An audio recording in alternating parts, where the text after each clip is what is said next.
Hello everyone, কেমন আছো তোমরা সবাই? আশা করি খুব ভালো আছো। আমিও খুব ভালো আছি। আমার নতুন একটা ব্লগে তোমাদের স্বাগত। আজকের ব্লগটা এখান থেকেই শুরু করছি, আর এইভাবেই শুরু করছি। তো সকালে ঘুম থেকে উঠে সকালের যে বাসি কাজগুলো থাকে, তো সমস্ত কাজকর্ম সেরে আমি জামা কাপড়গুলো কেচে ছাদে চলে এসেছি, আর আজকে এইভাবেই ব্লগটা শুরু করছি। তো জামা কাপড়গুলো এই যে ছাদে মেলে দিচ্ছি, আর সমস্ত ঘর আগেই ঝাড় দেওয়া হয়ে গেছে। তো তারপরে মেয়ে শুয়েছিল, তো পরে এসে এই যে বিছানাটা আমি তুলে নিচ্ছি। মেয়ে শুয়েছিল বলে আর মানে আমি বিছানাটা তখন তুলিনি, তো পরে এই যে তুলে নেব।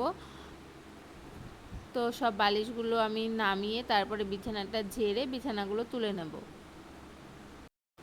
আর মেয়েকে ফ্রেশ করিয়ে নিচে দিয়ে এসেছি মায়ের কাছে। মা ধরে আছে, একটু মানে ঘুরতে নিয়ে যাবে আর কি। তারপরে এসে ওকে খাওয়াতে হবে, ও আসবে তারপরে খাওয়াবো। তার জন্য আবার বিছানাটা তাড়াতাড়ি করে তুলে নিচ্ছি, তারপরে ওকে খাওয়াতে হবে, ওই জন্য খাবার করতে হবে ওর। তো ওই জন্য বিছানাটা তাড়াতাড়ি করে গুছিয়ে নিচ্ছিলাম। আর বাড়িতে বাচ্চা থাকলে বিছানার যে কী অবস্থা হয় আমি মানে বুঝতে পারছি, সত্যি কথা মানে খুবই খারাপ অবস্থা হয়ে যায়। মানে অনেকগুলো বালিশ লাগে আর কি। আমার তো তাই মনে হয়, মানে ও যেদিকে শুয়ে থাকে তার অপোজিটে মানে বালিশগুলো দিয়ে ওকে আমি তো পুরো ঘিরে রেখে দিই আর কি।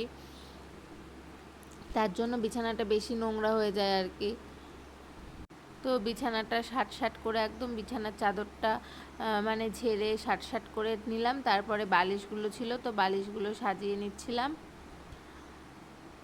তো তারপরে ওই যে নিচে কিছু ক্যাথাগুলো ছিল, ওই ক্যাথাগুলো ওই যে আমি এই শোকেসটাই রেখে দিই আর কি। আলনার এই যে এখানে যে শোকেসটা আছে এখানে সাজিয়ে রেখে দিই ওর ক্যাথাগুলো, তাহলে নিতেও সুবিধা হয়। আর খাটটা বেশ একটু ফাঁকা থাকে, এমনিতেই তো বালিশে ভরে গেছে খাটটা, তার জন্য ওই ক্যাথাগুলো আমি ওই আলনায় রেখে দিই। তারপরে এই যে খাওয়া দাওয়া করে নিচে এসে মেয়েকে খাইয়ে আমি রান্না বসিয়েছি। মা বলল ঝিঙে পোস্তটা করতে, আর মা ওইদিকে খেয়ে নেবে ততক্ষণে, আর আমাকে ঝিঙে পোস্তটা করতে বলল। তো আমি এই যে ঝিঙে পোস্তটা করে নিচ্ছি, আর মা করবে কাঁঠালের আটি, মানে দম আটি, কাঁঠালের আটিগুলো দিয়ে একটা দম করবে, আর কাঁঠালের ঝাল করবে। আজকে আমাদের এইটাই আর কি মানে খাবো। আর আমাদের এখন মানে সেই অম্রবাচী চলছে বলে আমরা এখন অন্য কিছু খেতেও পাচ্ছি না অতটা, তো যার জন্য একটু নিরামিষই খাচ্ছে এখন এই কদিন ধরে। আর এই যে এইটুকুই রান্না হবে। আর ওই যে এই কাঁঠালটা দেখতে পাচ্ছ মা নিয়ে গেল, এই কাঁঠালটা পেকে গেছিলো, আর আমাদের এখানে একটা ছেলে আর কি কাঁঠাল পাকা খেতে ভালোবাসে, তো তাকেই দেবে, তার জন্য মা কাঁঠালটা নিয়ে গেছিলো, কাটছিল তো তাকে দিয়ে দেবে। তো ওদিকে রান্নাটা বসিয়ে কিছু বাসনকুসন ছিল, তো সেইগুলো আমি আর কি মেজে নিচ্ছিলাম। অল্প কিছু ছিল, আর একবারে বেশি হয়ে যাবে না হলে অনেক, তার জন্য আমি অল্প অল্প মানে থাকলেই আমি যদি সময় পাই আর কি মেজে নিই, নাহলে অনেকটা বেশি হয়ে যায়।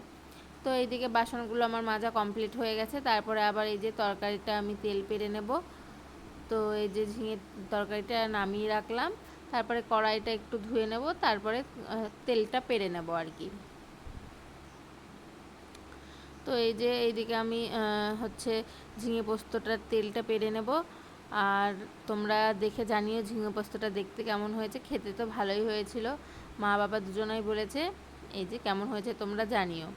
তারপরে এই যে মানে রান্নাবান্না করে এই যে সময় পেলাম, তো এই ঘরের বিছানার চাদরটা আজকে তুলে নেব। এই যে বিছানার চাদরগুলো সব তুলে নিচ্ছি, আর বালিশের কভারগুলোও খুলে নিয়েছি। তারপর একটা এই যে ছোট হচ্ছিল এই বিছানা চাদরটা, তো নিয়ে আসা হয়ে গেছিলো দেখে এই বিছানা চাদরটাই পেতে নিয়েছি আর কি। আর অন্য আর মানে অন্য বিছানা চাদর আর নিয়ে আনতে গেলাম না, তো এটাই পেতে নিচ্ছিলাম। আবার কদিন পরে কাচতে হবে, ওই জন্য এইটাই পেতে নিলাম এখন, কারণ বর্ষা লেগেছে, এখন বারে বারে বিছানার চাদর না কাচলে না ভালো লাগে না আর কি। তার জন্য হচ্ছে আমি মানে ভাবলাম যে এটাই পেতে রেখে দিই এখন 2-1 দিনের জন্য। তো এই যে এই বিছানা চাদরটা আমি পেতে নিচ্ছিলাম। আর ছোট হচ্ছিল বলে একটু বেশি মানে লেট হচ্ছিল বিছানাটা ঠিক করতে। কালকে তো দেখিয়েছিলাম ওই নিচের আর একটা ঘরে বিছানা চাদর আমি পেতে নিয়েছিলাম, আর আজকে এই যে এটা পেতে নিলাম। আর ঘরে অনেক দিন ঝুল ঝাড়া হয়নি, তো মানে এটা ওটার জন্য ঝুলগুলো ঝাড়া হচ্ছে না। এটা ওটা বলতে এই অম্রবাচী লেগেছে এখন, মানে এরকম এই জন্য ঝুলগুলো ঝাড়া হচ্ছে না। তো হচ্ছে পরে ঝেড়ে নেব ঝুলগুলো, দেখি যদি শুক্রবারে আর কি টাইম পাই তখন ঝেড়ে নেব।